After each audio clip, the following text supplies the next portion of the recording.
Hello, I'm Dr. Margaret Cochran, and I'm so glad you're here. Let me start the program today by reiterating its title, Black Lives Matter, full stop, and vote, full stop. That's what matters now, full stop.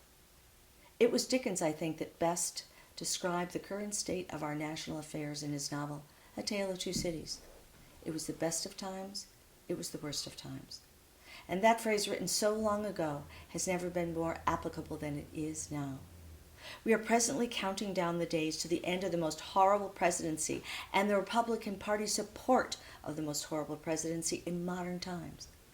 Even in the Nixon era, with his much less lethal but no less infamous participation in the Watergate affair, the Republican Party, Nixon's own political party, confronted him and ordered him, for the good of the nation, to stand down in the wake of what he'd done. And he did. Where are those Republicans now? Not in Washington, I can tell you that. There's an orange, morally bankrupt, bigoted, despotic fool currently occupying the Oval Office. He takes his orders from white supremacists, conspiracy theorists, and social apocalypse extremists on Fox News.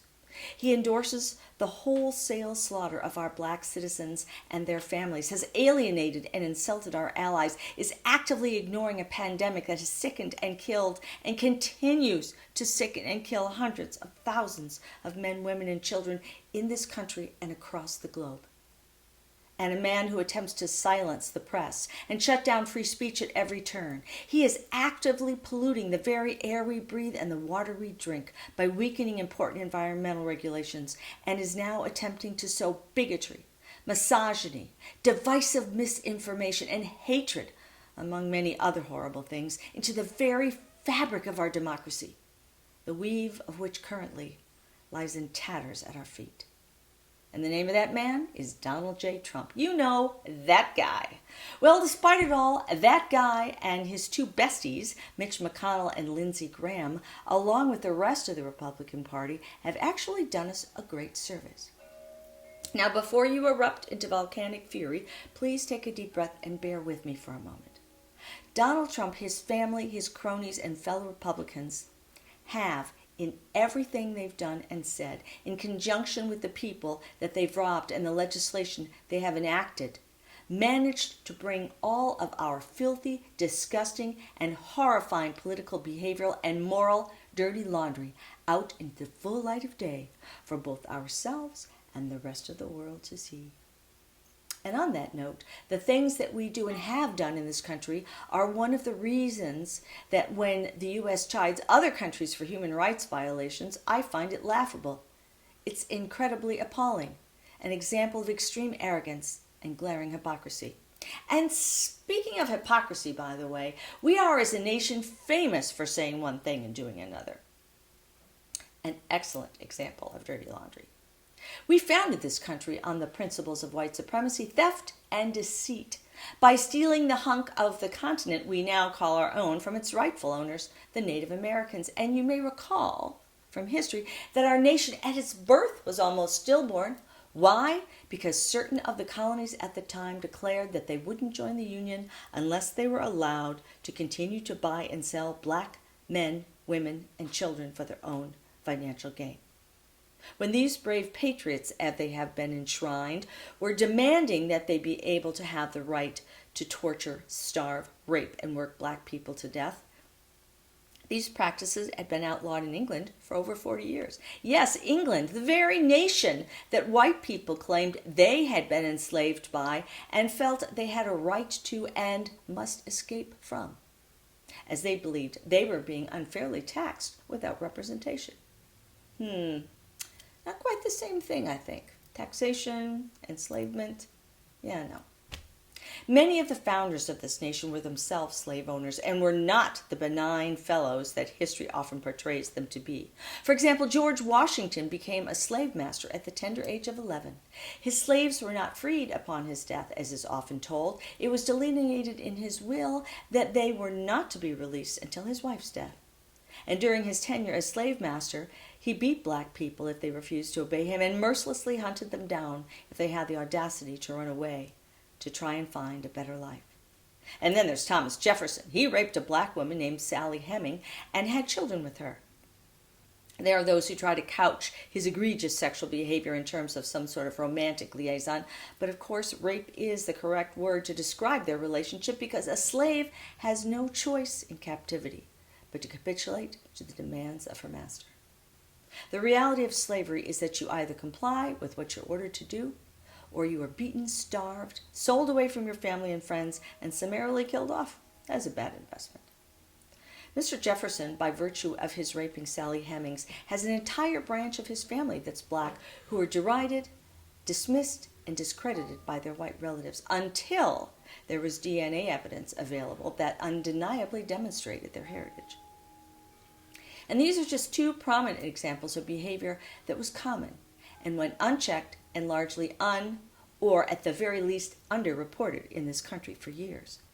Our national institutionalization of slavery and the mindset that endorsed black people as being of lesser value played a powerful role in shaping American philosophy and theology since its inception.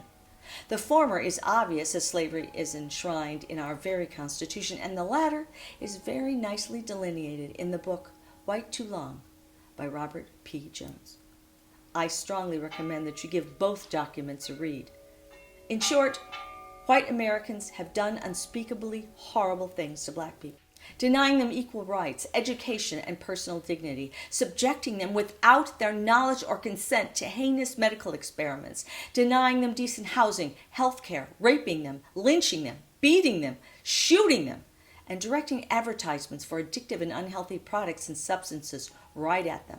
And all the while, white people helped maintain these practices by telling themselves the comforting lie that the horrors they saw were just isolated incidents, instead of recognizing them for the expressions of institutionalized racism that they were and are.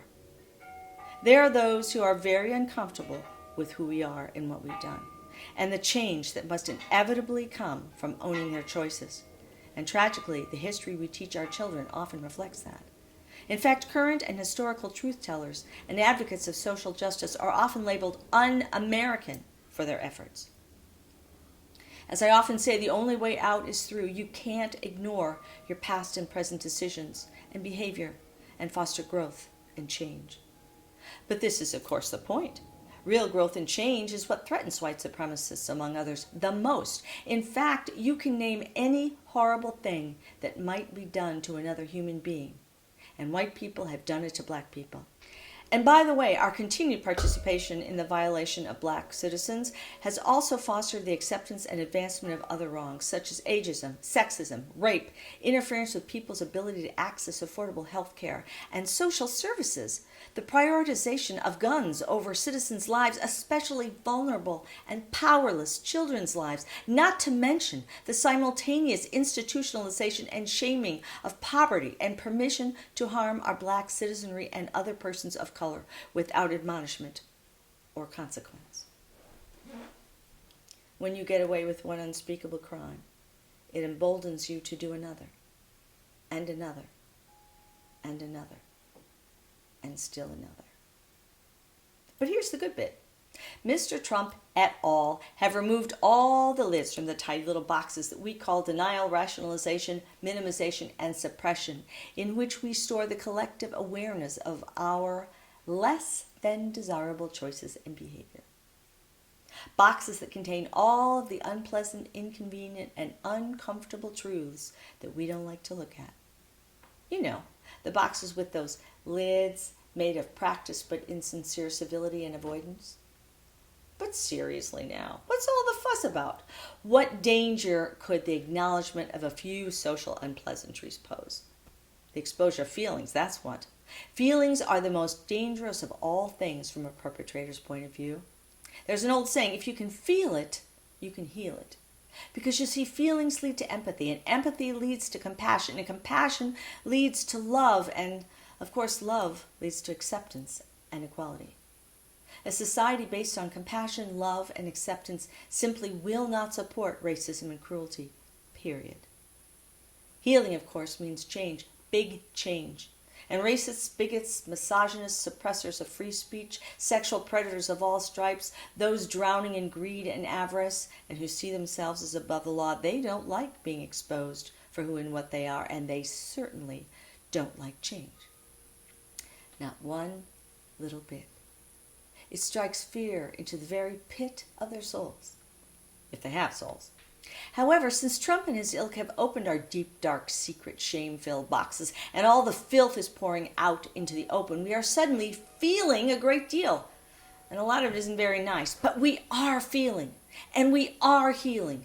We are in the process of creating vital change, facilitating social upheaval by speaking out, marching together, and standing up for love, compassion, equality, and truth.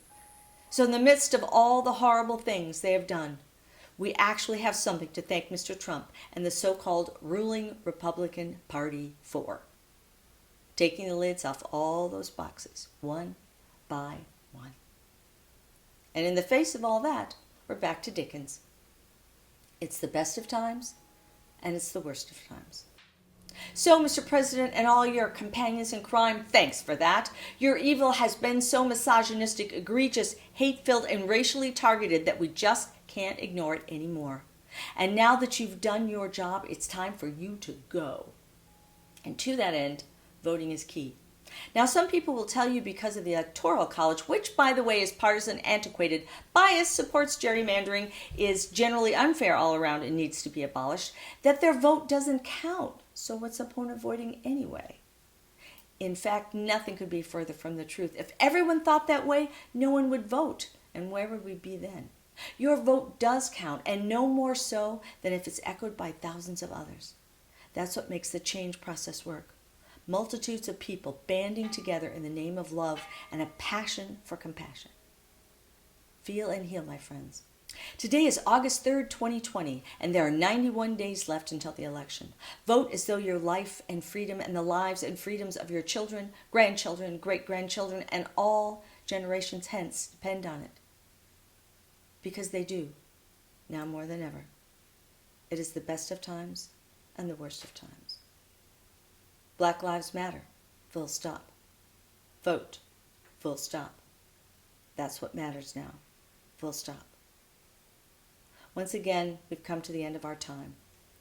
Be safe and be well. And remember that even if the infection curve is flattening in your community or state, COVID-19 is still out there. So stay at least 6 feet apart. Use distance learning until there is a vaccine in whatever you do. And no matter who tells you to do it, don't send your kids back to brick and mortar school environment. Wash your hands a lot and wear a mask. My mask protects you and your family, and your mask protects me and mine. I know they're not fun to wear, but they save lives.